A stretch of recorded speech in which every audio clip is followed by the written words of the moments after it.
He dumped his disabled wife like she was nothing left, her crying on the cold ground, whispering, "Please, don't hurt me, I can't walk." To him, she was a burden, a broken woman who no longer fit his perfect image. He didn't know that the wife he abandoned, trembling, humiliated, and forgotten, secretly owned the very empire he bragged about every day. The luxury cars, the penthouse, the billion-dollar company, all of it, built on her father's legacy, with her name hidden behind the papers he never bothered to read. He thought he was walking away from weakness, but he was walking straight into his downfall.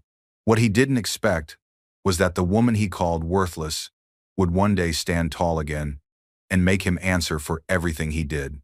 But how did a crippled, discarded wife turn into the woman who owned his empire and his fate? Keep watching to find out. Hello, family. Welcome back. Before we begin, please click subscribe. Every single click helps us tell stories of courage and truth. And in the comments, tell us where you're watching from. Because when we share these stories together, we remind each other that even in pain, we can rise. The crystal vase shattered first, a sharp sound slicing through the silence like a scream. Naomi Carter, her body frail and trembling, fell backward, one crutch rolling across the polished marble floor.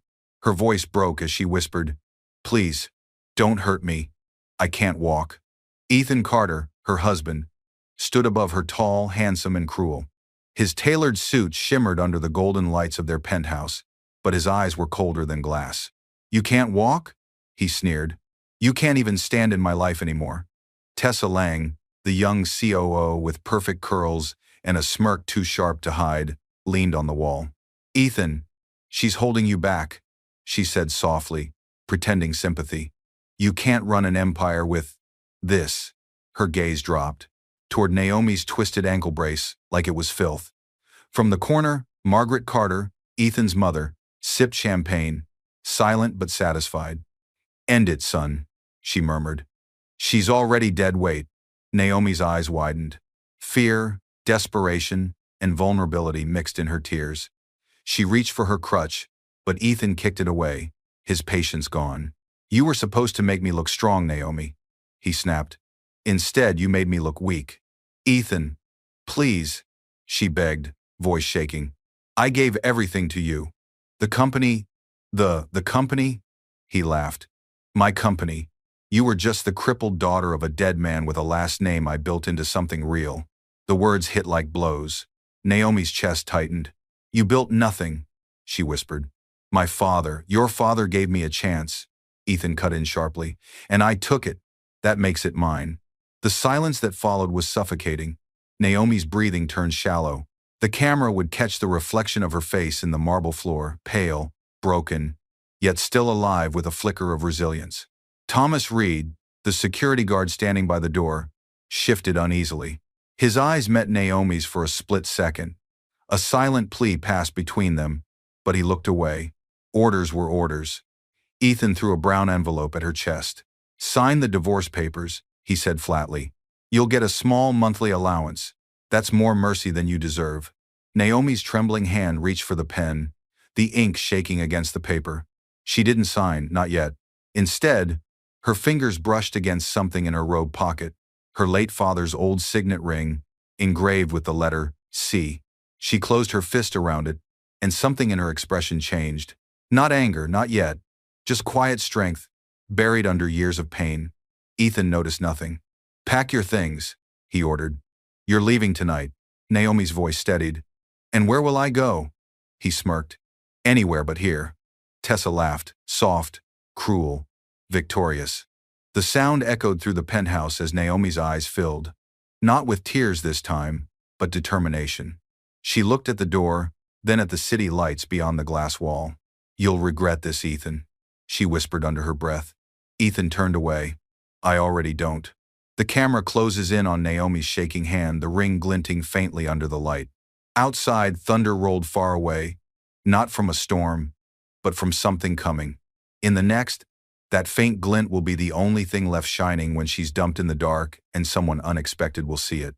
The tires screeched against the wet pavement, a violent stop that jolted Naomi Carter's frail body forward in her wheelchair. Her trembling hands clutched the metal arms, knuckles pale. Ethan Carter, her husband, didn't even glance back. The rain outside the penthouse gate poured harder now, drumming like war against the hood of his black Mercedes. "Get out," Ethan said coldly. His voice held no trace of the man she once loved. Only cruelty, arrogance, and entitlement remained. Naomi's lips trembled. "Ethan, please.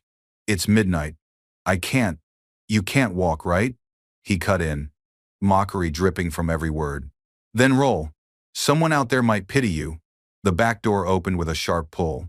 Tessa Lang, his lover, leaned in. Her perfect red lipstick didn't smudge even in the rain. "She'll be fine," she said smoothly. "People like her always find a way to survive, just not with class." Naomi turned toward her. "You don't know what you're doing," she whispered. Tessa smiled. "Oh, but I do. You were a burden, Naomi, and we're just setting you free." Ethan pushed the wheelchair down the ramp. The rainwater splashed around her bare feet. The alley behind the high-rise was dim, littered with puddles and garbage bags. A broken neon sign flickered rain-soaked alley. Despair, vulnerability, humiliation. Naomi's voice cracked. "Please, Ethan. Not here. I can't even." "Don't make this harder," he said sharply, his tone like ice. He turned to the guard. "Thomas, she's no longer allowed inside the property. If she tries to return, call security." Thomas Reed, the tall, quiet security guard, hesitated. His brown eyes softened as he looked at Naomi, drenched and shivering. He'd worked for the Carters for 7 years and had seen their public smiles hide private cruelty, but his job was his lifeline. "Yes, sir," he muttered. Naomi tried to grab Ethan's sleeve. "I helped you build this life." He shook her off with a look of disgust. "You helped me? Don't rewrite history, Naomi. You were a prop, and now, the show's over." She watched as he stepped back into the car, the taillights flaring red through the storm. For a moment, she thought he might look back, but he didn't. Tessa's laughter echoed faintly as the car disappeared into the rain. Alone now, Naomi sat motionless. Her hair clung to her face. Her wheelchair sank slightly in the puddles.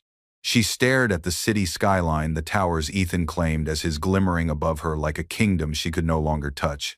Tears mixed with rain as she whispered, "Father, if you can hear me, give me strength." Thunder rolled across the sky. A soft light flickered from a nearby diner window. Inside, a man and a little girl sat by the glass. The man turned his eyes, catching Naomi's outline under the streetlight. He frowned, concern etched on his tired face. The faint glow of the signet ring in her hand shimmered through the dark, like a signal waiting to be seen. Naomi blinked, the world blurring cold, pain, then silence. Her body slumped sideways, unconscious, as rain washed over her. Across the street, the man stood up, suddenly chair scraping. The little girl tugged his hand. "Daddy, is that lady hurt?" He looked once more at the alley. "Stay here, Chloe," he said softly, urgency rising in his voice. "Don't move." He grabbed his coat and ran into the storm. The man's name was Dr. Mason Brooks, a stranger whose single act of compassion would change Naomi's life forever and begin the slow rebirth of everything Ethan thought he destroyed. A pair of headlights cut through the rain like blades. Dr. Mason Brooks slammed his brakes the moment he saw her, a motionless figure slumped in a wheelchair beside the alley dumpster. The rain made her skin glisten like porcelain. Her head hung to one side, her fingers still gripping a silver signet ring that shimmered faintly under the streetlight. "Daddy," said a small voice from the back seat. "Is she sleeping?" Mason's heart dropped. "No, baby, she's not." He jumped out into the storm, leaving the car door open. Chloe Brooks, his daughter, watched with wide, innocent eyes, her little hands clutching a stuffed rabbit to her chest. Mason knelt beside the woman, pressing 2 fingers to her neck. A pulse, faint but steady. Relief hit him hard. "She's alive." He looked up at the restaurant window where people stared but didn't move. His jaw tightened. "No one even tried to help," he muttered, shaking his head. Compassion, moral strength, and human decency surged through him. Naomi's lips moved weakly. "Don't hurt me." Her voice was broken, small, terrified. Mason leaned closer, his tone calm, his movement steady. "You're safe now. My name's Mason. I'm a doctor." Her eyes fluttered open, confused and glassy. "Doctor?" she whispered. He nodded. "Yes. You're going to be okay." He lifted her from the soaked wheelchair, her body trembling under his jacket, and carried her toward the car. The sound of the rain softened as if the world itself was holding its breath. Chloe scooted aside. "She can sit here, Daddy," she said softly, patting the seat beside her. "Thank you, sweetheart." Mason gently laid Naomi down, covering her with his coat.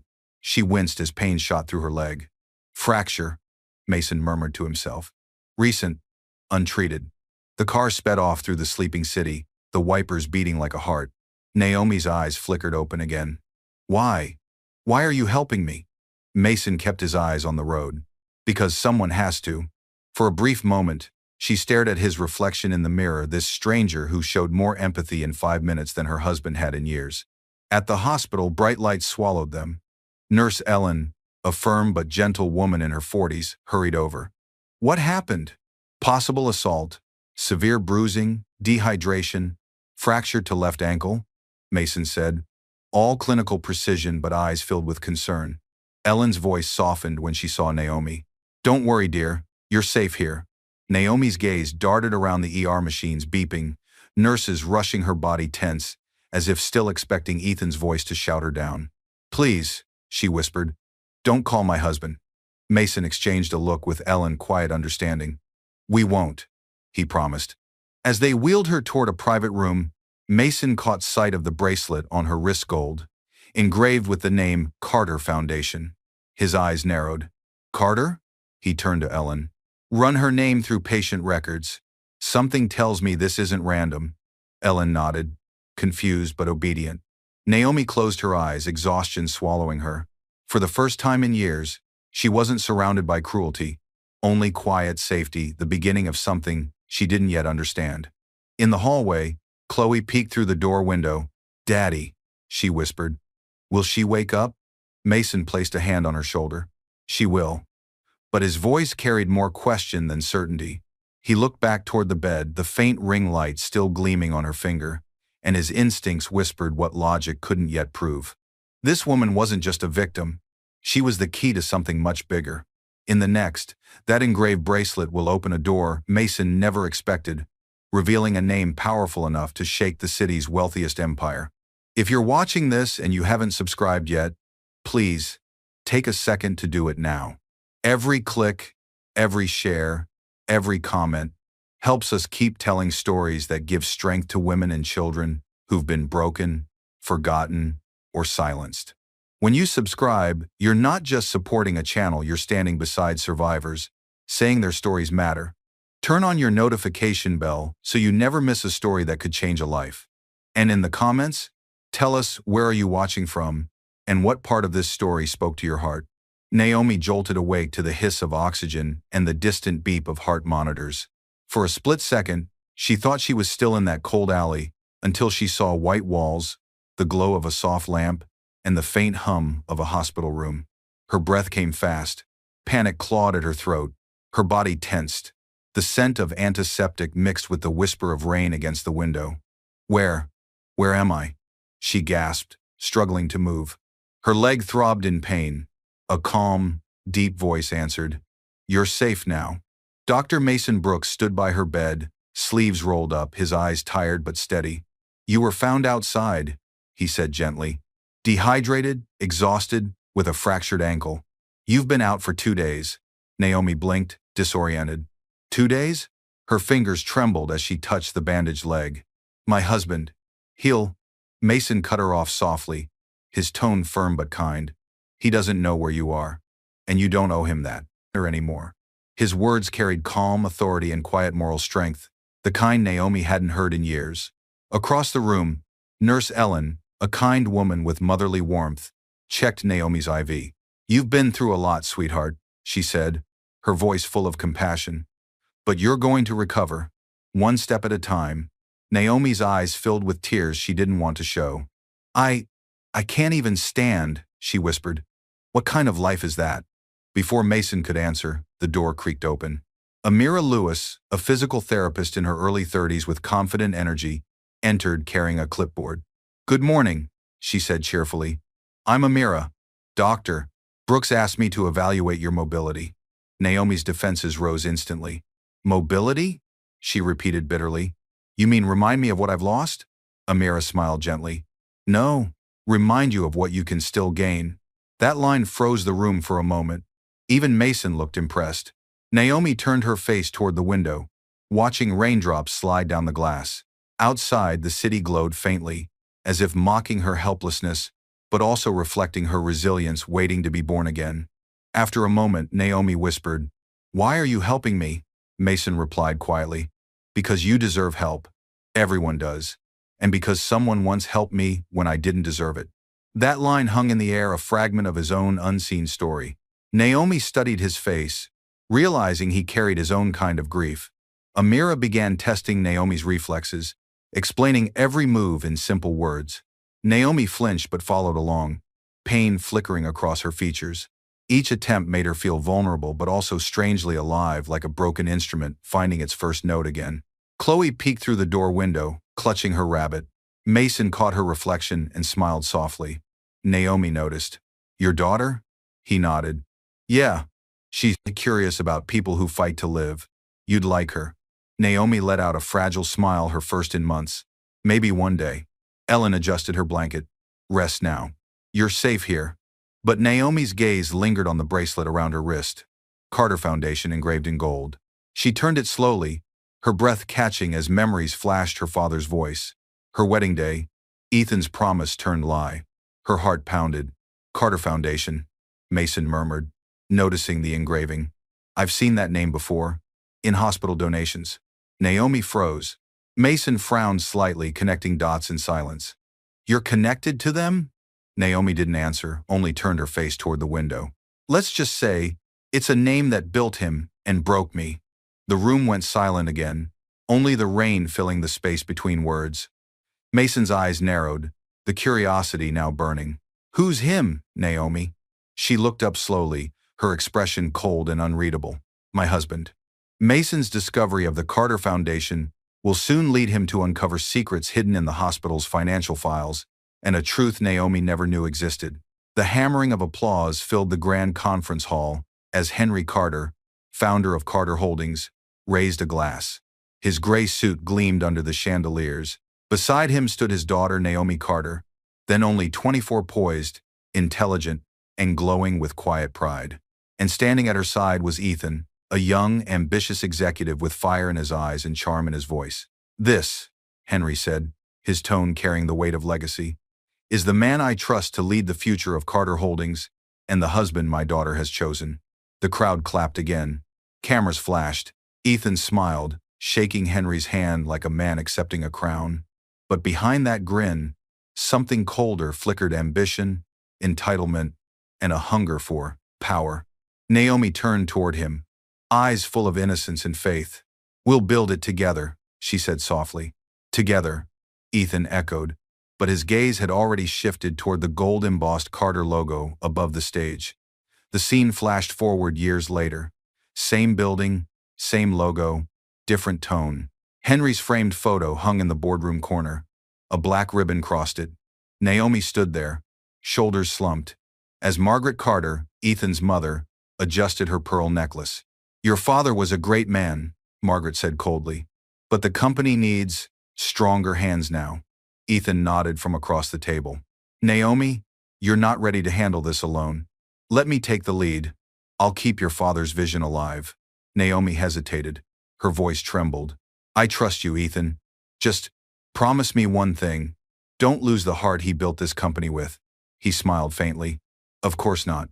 That was the last honest moment between them. From that day, Ethan began changing everything, cutting charity programs, firing old employees, investing in risky markets. Naomi raised concerns, but he silenced her with a kiss and a smile. "You worry too much," he'd say. "Let me handle the empire." But deep inside, Naomi started noticing small things. Documents missing her signature, bank notices she didn't recognize, meetings she wasn't invited to. Her father's loyal lawyer, Clara Jameson, warned her once. "Naomi, your husband is moving assets. Quietly. You should be careful." Naomi had shaken her head. "He wouldn't do that. Ethan loves me." Clara sighed. "Power doesn't love anyone, Naomi. It only waits." Then came the day Henry's sealed trust arrived by courier, the day Naomi learned of the hidden clause her father had written before his death.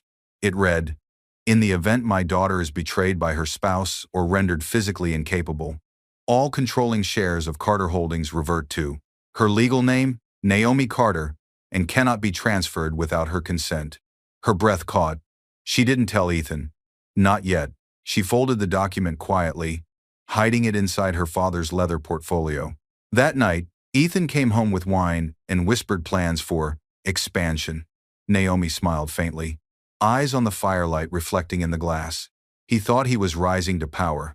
She was already holding it, just didn't know how much he'd make her use it.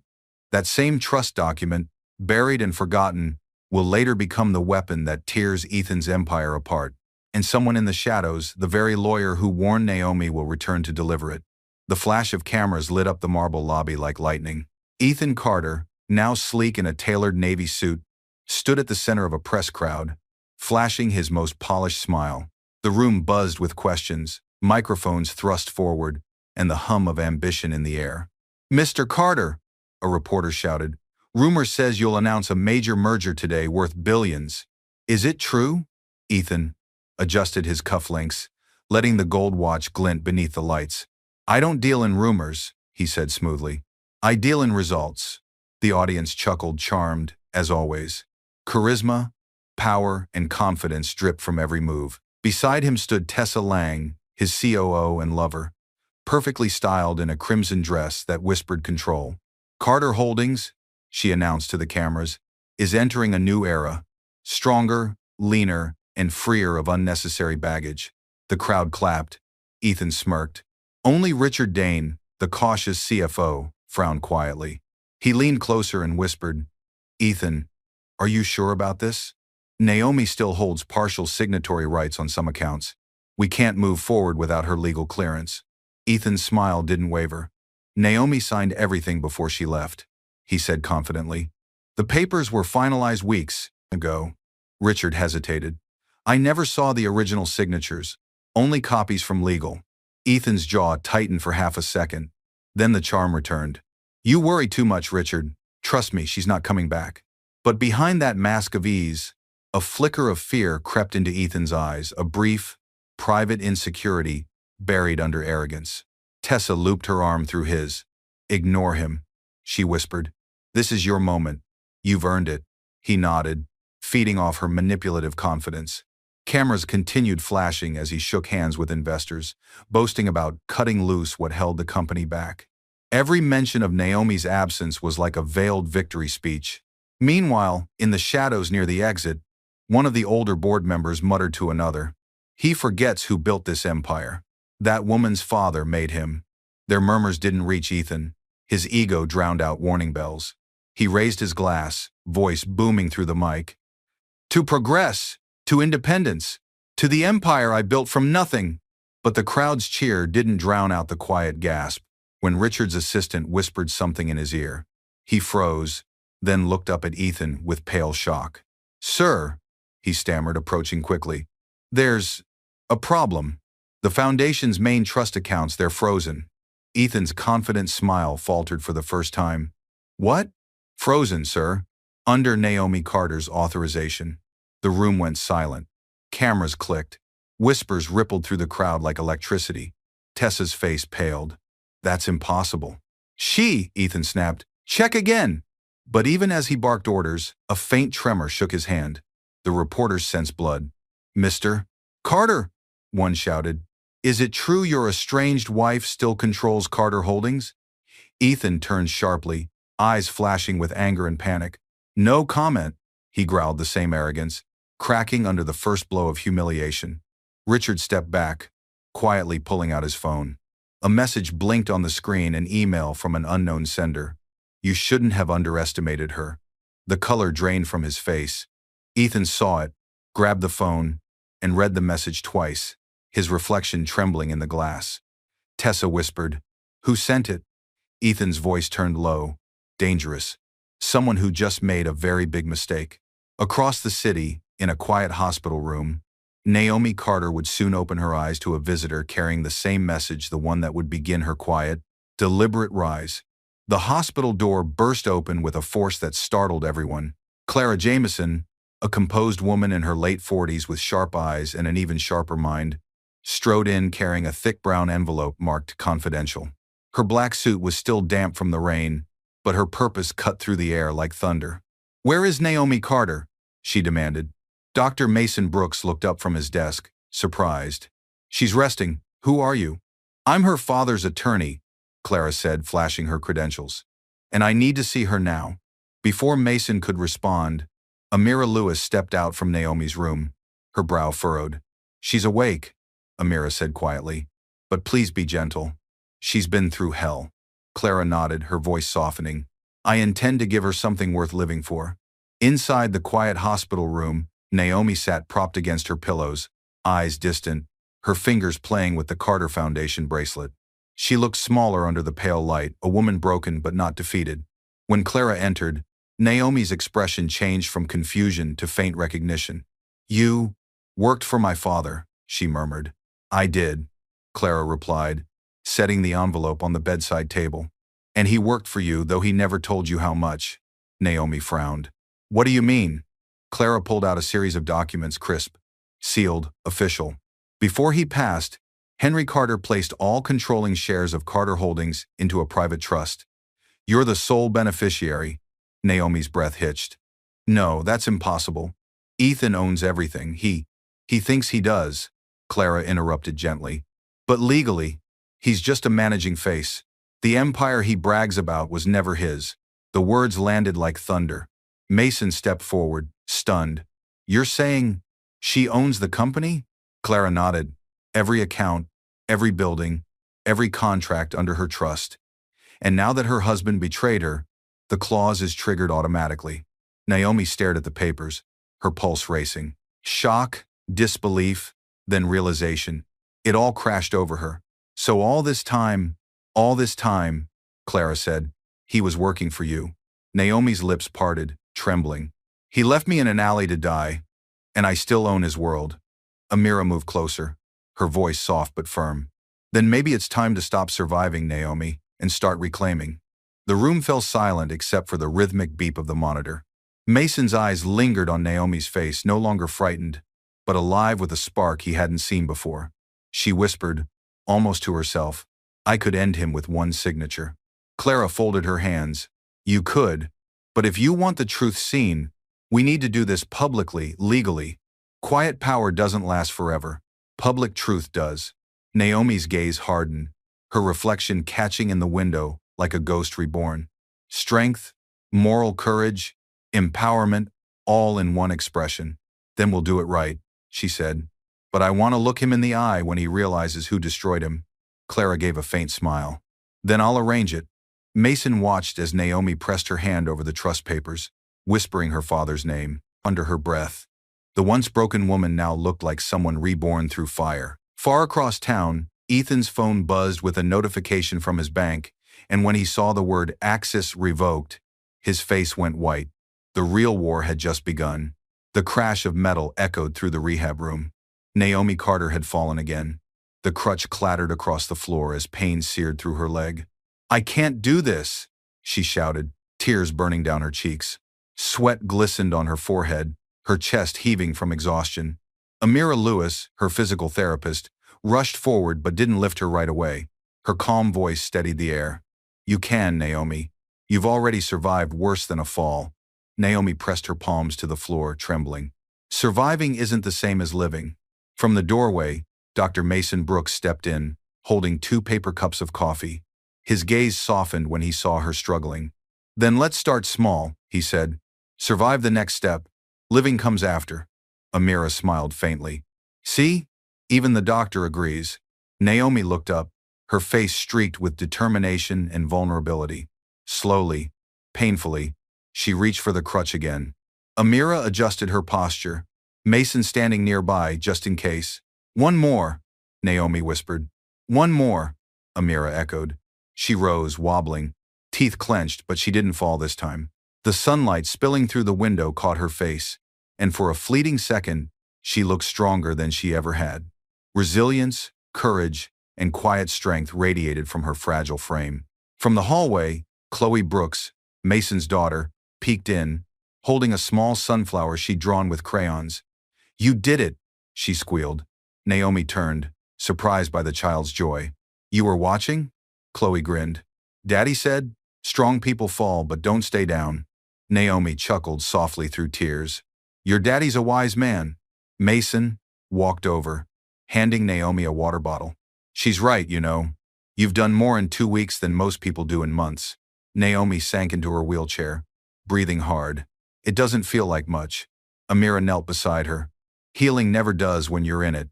But trust me, you're rising." The tension eased into reflection.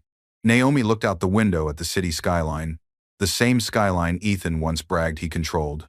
She felt no fear now, only a deep stillness. "I used to think power meant owning buildings and stocks," she said quietly. "But power is standing up when the world expects you to crawl." Mason watched her closely, seeing something awaken behind her calm tone, the same moral courage her father once carried. "You're not just standing, Naomi," he said softly. "You're rebuilding."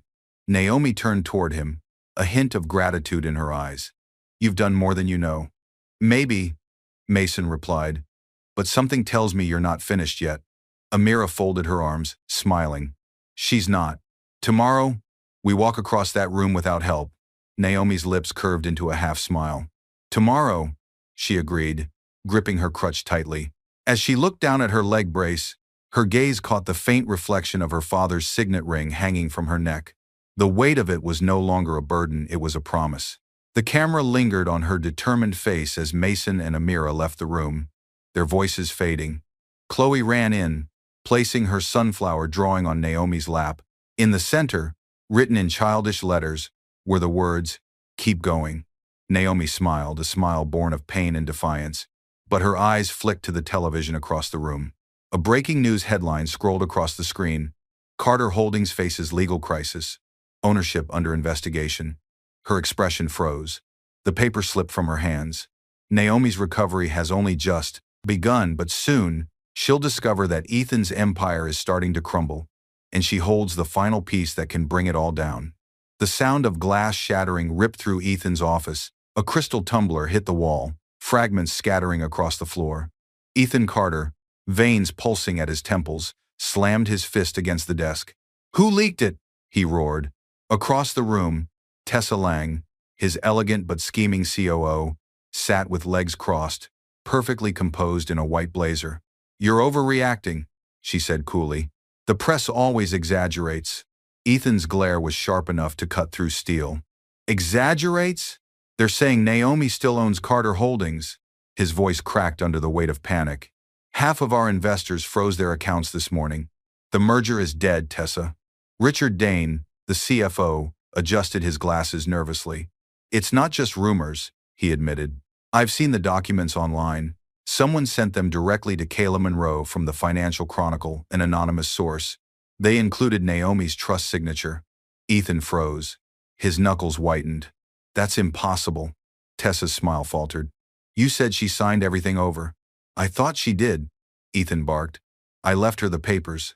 He paused, realizing what he'd said. The room went silent.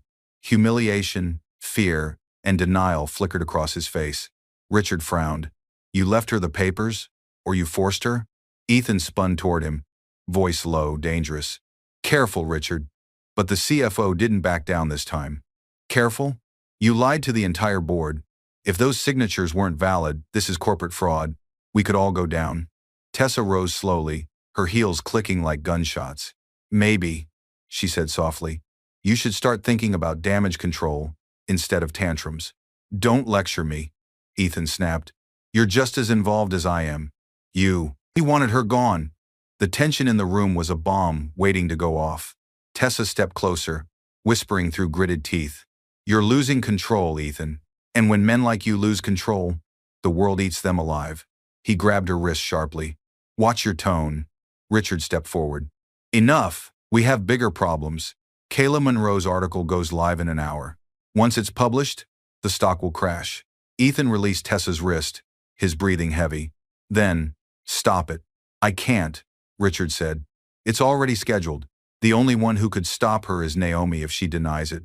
Ethan stared out the glass window at the city skyline, his reflection fractured by rain. Power, once his armor, now felt like a trap closing in. She won't. She hates me. Tessa crossed her arms. Then you'd better find a way to make her regret that. He turned to her slowly, his eyes dark. I will.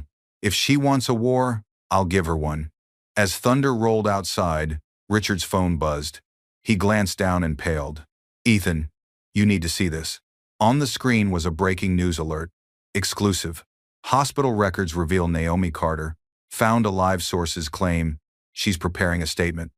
Ethan's face went blank. Alive? He whispered. Tessa's smirk returned, faint but cruel. Looks like your ghost just came back to collect what's hers. The office fell into stunned silence, the city lights flickering through the rain-streaked glass like lightning over a battlefield. Ethan's jaw tightened. Then she's not walking away this time. Across town, Naomi's phone would soon ring, an unknown number flashing on the screen, and when she answered, it wouldn't be a threat. It would be an invitation. One that would pull her out of hiding and place her face to face with Ethan again. The rehab center doors burst open with a violent slam that echoed through the hallway. Patients flinched, nurses froze, and a hush fell over the entire floor. Ethan Carter stormed in, his navy coat drenched from rain, rage burning behind his eyes. Where is she? He barked. At the far end of the hall, Naomi Carter heard his voice and froze mid-step, her crutch trembling in her grasp. Mason Brooks turned sharply, stepping in front of her instinctively. Who are you? Ethan's glare landed on him. Her husband. The words sliced through the silence like a knife. Naomi's face paled. No, she said quietly, voice steady despite her racing heart. You lost that right the night you left me to die. Ethan's jaw tightened. You think you can humiliate me? Leak my files? Make me a joke in front of the world? Naomi's grip on her crutch strengthened. The world just saw who you really are. You didn't need my help for that. Behind her, Amira Lewis stepped closer, calm but ready. Sir, this is a recovery facility. You can't be here screaming at patients. Ethan ignored her, eyes locked on Naomi. You think because you own some paperwork you're powerful now? That trust means nothing without me. Mason's voice, cut in, controlled, sharp. That trust means everything without you. He moved slightly forward, blocking Ethan's path. Ethan scoffed, stepping closer until they stood almost chest to chest. And who are you? Her new charity project? Her little doctor friend playing hero? Mason didn't flinch. No, he said simply. I'm the man who picked her up from the alley you left her to die in. The words hit like thunder. Ethan blinked, the mask of control cracking for a split second. That's not true, he stammered. She wanted to leave. Naomi's eyes filled, not with tears, but quiet anger. You can rewrite stories, Ethan, but not the truth. I begged you not to hurt me. You laughed. Around them, a few nurses and patients gathered, silent witnesses. Ethan's composure began to crumble under their stares. You think they care? They don't know what she's capable of. Amira crossed her arms. What she's capable of is surviving you. Ethan's voice rose again, desperate now. You think you can take my company? My name? Naomi steadied herself on her crutch, standing tall despite the trembling in her leg. It was never yours, Ethan. You just borrowed it. The line struck with moral power and finality. Ethan's breathing grew heavier, his pride twisting into humiliation. He turned, knocking over a chair, his fury spilling over. Mason motioned to security guard Thomas Reed, who had appeared quietly at the doorway. Escort him out before he does something he'll regret. Thomas, the same guard who had watched helplessly that night in the alley, hesitated only a second before nodding. Yes, doctor. As Thomas approached, Ethan spun toward Naomi one last time, his voice shaking. This isn't over. Naomi met his eyes, calm and unafraid. You're right, she said softly. It's only beginning. He froze at her words, unsure whether it was a warning or a promise. Then Thomas grabbed his arm and guided him out. The door slammed shut, leaving silence in its wake. Naomi's body finally relaxed, her strength draining as Mason steadied her. Amira placed a hand on her shoulder. You did it, she said. You faced him. Naomi took a deep breath. Facing him was easy, she murmured. Now comes justice. Mason looked at her curiously. Justice?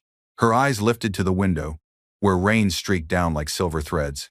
Tomorrow, I take back everything he stole. That tomorrow would arrive with cameras, reporters, and a crowd too large to control the world finally watching Naomi Carter reclaim her power before everyone who once doubted her. The printer whirred like a storm brewing. Clara Jameson's hands moved quickly, sorting through contracts, trust papers, and ownership documents. The sound of paper slaps echoed through the quiet of the small office, thick with tension. "Everything must be exact," she said sharply. "One wrong number, and he'll twist the law against you again." Across the table sat Naomi Carter, dressed in a simple cream blouse, her hair tied back neatly. Her face no longer looked frail, it carried resolve, grace, and controlled fire. "He's not twisting anything this time," she said firmly. "Tomorrow, I take back what's mine in front of everyone." Mason Brooks leaned against the desk, arms crossed. "Are you sure about doing it publicly? Once you step into that press conference, there's no turning back. The world will know your story." Naomi met his gaze steadily. "Good. They should. For years he painted me as weak. Let them see who he really is." Amira Lewis entered carrying Naomi's crutch and a folder of rehab reports. "You'll be walking tomorrow," she said softly. "Not perfectly, but enough to stand tall when it matters most." A small smile tugged at Naomi's lips. "Standing tall is all I need." The tension shifted, softening for a brief moment as Chloe Brooks, Mason's daughter, peeked in shyly. "Miss Naomi?" she said, clutching a small blue ribbon. "I made you something." Naomi turned, surprised. "What is it, sweetheart?" Chloe stepped forward, tying the ribbon gently around Naomi's crutch handle. "It's for courage," she said proudly. "Daddy says brave people always carry a little color." The room fell silent for a heartbeat, the child's innocence piercing through all the darkness that had built around Naomi's life. Naomi smiled, voice trembling just slightly. "Then I'll take this courage with me." Clara cleared her throat, bringing everyone back to focus. "You'll arrive at the conference at 10 a.m. sharp. The board, the media, and the investors will be there. You'll announce your full legal control of Noun Carter Holdings. I'll handle the financial verification live." Naomi nodded slowly. "And Ethan?" Clara's expression darkened. "He's been served an injunction. He won't see it coming, not until you're already at the podium." Mason frowned. "You really think he won't crash the event?" Clara exhaled. "Knowing him? He'll try. But we'll be ready." Naomi's eyes lifted to the window. Outside, the city lights shimmered, each one a reminder of the empire her father built, and Ethan claimed. "Tomorrow," she whispered, "the truth walks with me." Amira placed a supportive hand on her shoulder. "You're not alone. We'll all be there." The air settled into calm. Moral courage, female empowerment, and justice hung heavy in the atmosphere like the quiet before thunder. Naomi's hand brushed against the folder with her father's name embossed in gold. "I wonder," she said softly, "if he'd be proud of how I'm fighting." Mason smiled faintly. "He wouldn't just be proud. He'd be watching." The lights flickered briefly, a hush settling over the room, then the sound of Clara's phone buzzed sharply on the table. She glanced at the screen, her face hardening. "It's from the press line," Clara said, voice tight. "They're saying Ethan just issued his own public statement, claiming you forged every document." The room went cold. Naomi's pulse quickened. Clara looked at her gravely. Tomorrow just got harder. Naomi's jaw set, her tone steady and cold. "Then I'll make sure it ends louder." At sunrise, Naomi will step before the cameras, but what waits on that stage isn't just exposure or revenge. It's a reckoning powerful enough to destroy or redeem them both. The air inside the Grand Hilton Conference Hall pulsed with chaos. Cameras flashed, reporters shouted, and hundreds of eyes locked on the stage. The tension was so sharp it could cut through glass. At the center of it all stood Ethan Carter, perfectly groomed, his confidence glued back together with arrogance. Beside him, Tessa Lang held a champagne glass, her crimson lips curved in satisfaction. Behind them glowed the company logo, Carter Holdings, the future of power. "Ladies and gentlemen," Ethan began, his voice booming through the mic, "today marks a new era of leadership, innovation, and strength." The doors at the back of the hall opened. The noise faltered. The crowd turned. Naomi Carter entered. She wasn't in a wheelchair this time. Her crutch moved in rhythm with her steps. The soft click echoed like a drumbeat of resilience. Her cream suit caught the light, poised, radiant, unshaken. Clara Jameson walked beside her, briefcase in hand. Mason Brooks and Amira Lewis followed close behind. Ethan froze. His smile died mid-sentence. What is this? He hissed under his breath. Naomi reached the podium. Correction, she said calmly, taking the microphone from his hand. Today doesn't mark your new era, Ethan. It marks the end of your theft. Gasps filled the room. Cameras flashed brighter. Ethan laughed nervously, trying to regain control. She's confused. My ex-wife has been unwell. Please, let's. Clara stepped forward, her voice like iron. Unwell enough to survive your abuse? Or unwell because she trusted you? She opened the briefcase, pulling out documents, sealed and notarized. These are the original trust records, transfer deeds, and bank certifications, proving Naomi Carter is the sole owner of Carter Holdings. The room erupted in shock. Reporters surged forward, shouting questions. Ethan's hand trembled slightly. That's a lie, he said through clenched teeth. You forged. Clara's voice cut him off. Every signature verified, every seal authenticated. You signed them yourself, Ethan, the day you handed her divorce papers. Tessa's smile vanished. Ethan, you said. Ethan turned on her. Not now. His voice cracked, revealing the first thread of fear unraveling his composure. Naomi's tone stayed calm, cutting deeper than anger ever could. You thought throwing me away would make you powerful, but all you did was hand me everything you built and everything you stole.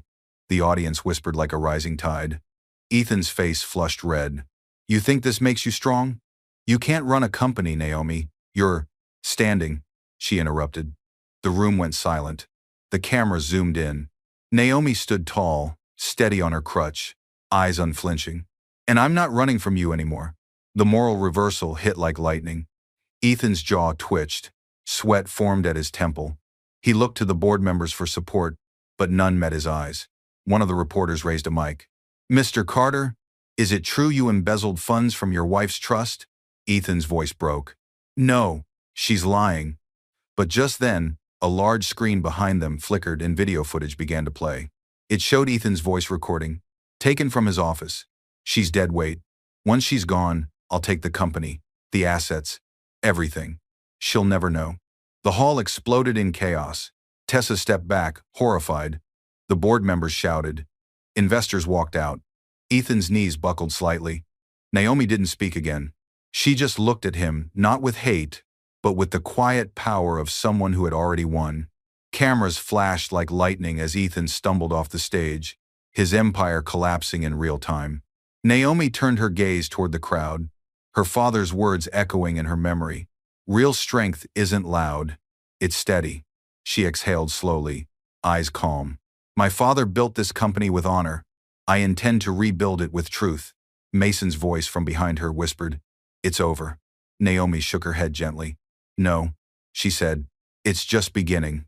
As the chaos raged, Naomi didn't see the shadow moving through the exit, Tessa, clutching a hidden drive. And what was on it could still destroy everything, Naomi just reclaimed. The lights from 100 cameras flared at once, a blinding storm of flashes and shouts. Naomi, over here! Is it true he forged the transfers? Did he abuse you? Reporters surged forward, their microphones like weapons. Naomi Carter didn't flinch. She stood at the podium, her calm power radiating against the chaos. Behind her, the massive screen still displayed Ethan's voice, recording his cruel words echoing through the hall. She's dead weight. Once she's gone, I'll take everything. The crowd's noise built into a roar. Ethan Carter, his suit rumpled and face pale, stumbled toward the stage, shouting over the noise. This is defamation. She's lying. I built this empire. Clara Jameson, composed and razor-sharp, stepped forward. Correction. Mr. Carter, you stole it. Every transfer, every signature, every account number was verified through your personal login. We have proof of embezzlement, forgery, and fraud. The board members turned in shock. Richard Dane, the CFO, finally stepped out of the crowd, holding a flash drive. His voice trembled but carried the weight of truth. I worked for you for 8 years, Ethan. I kept quiet because I was afraid. But I'm done covering for you. He handed the drive to Clara. It has everything: the fake invoices, offshore transfers, and emails where you plan to frame Naomi as mentally unstable. Gasps rippled through the room. Ethan froze, his arrogance crumbling. Richard, don't. But the screen flickered again, showing an image. A bank statement with Ethan's name, tied to multiple shell accounts. Clara's voice was clear. merciless. Here is the man who called his wife broken while stealing from the very company she owns. The crowd erupted. Cameras snapped, furiously. Reporters shouted questions Ethan could no longer answer. His public downfall had begun. Naomi turned to him, her tone steady, every word cutting with moral precision. You wanted to erase me, Ethan, but the truth doesn't stay buried. It rises just like I did. Her eyes glistened, not from pity, but from strength earned through pain. Ethan took a step back, panic overtaking his anger. You'll regret this, he muttered. Naomi's gaze stayed locked on him.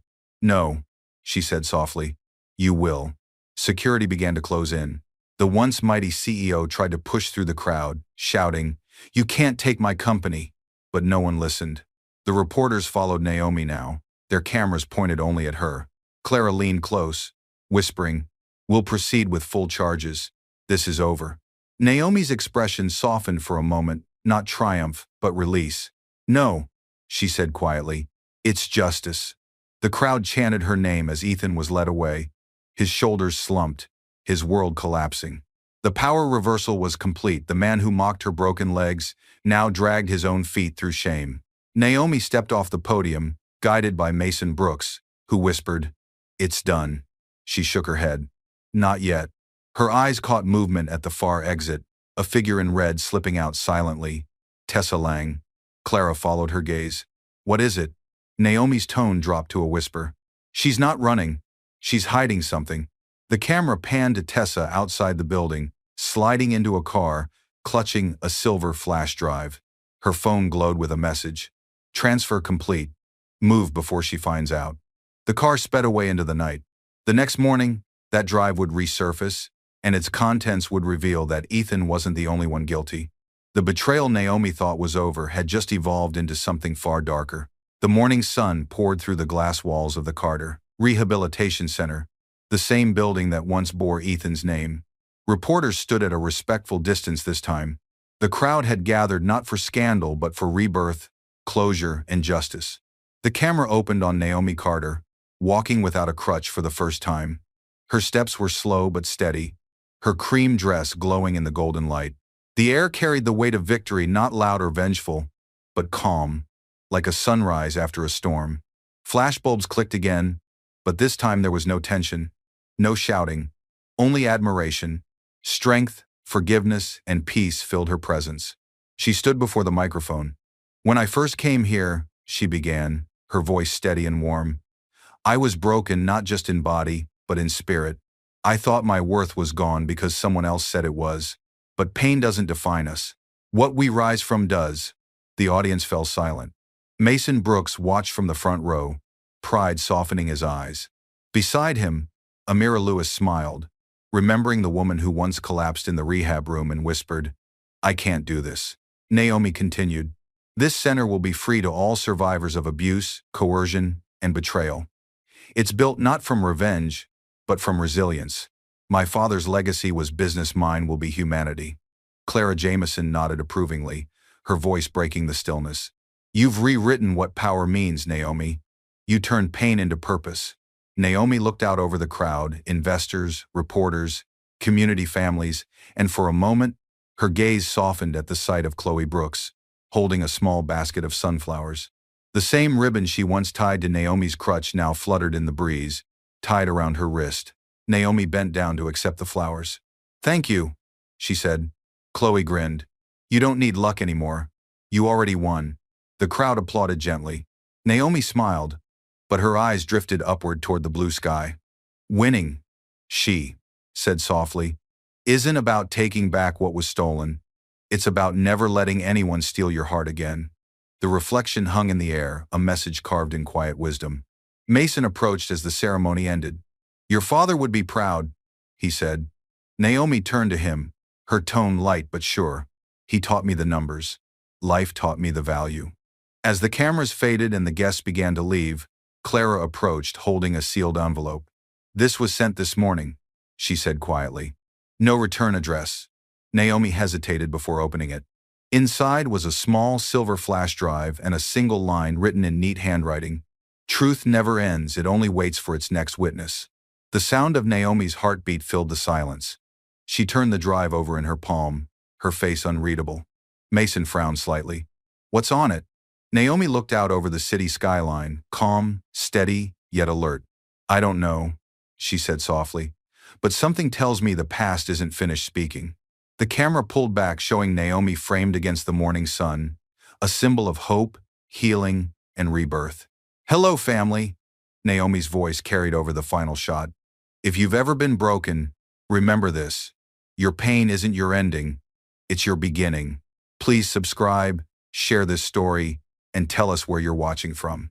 Every time you do, you help another voice rise just like mine.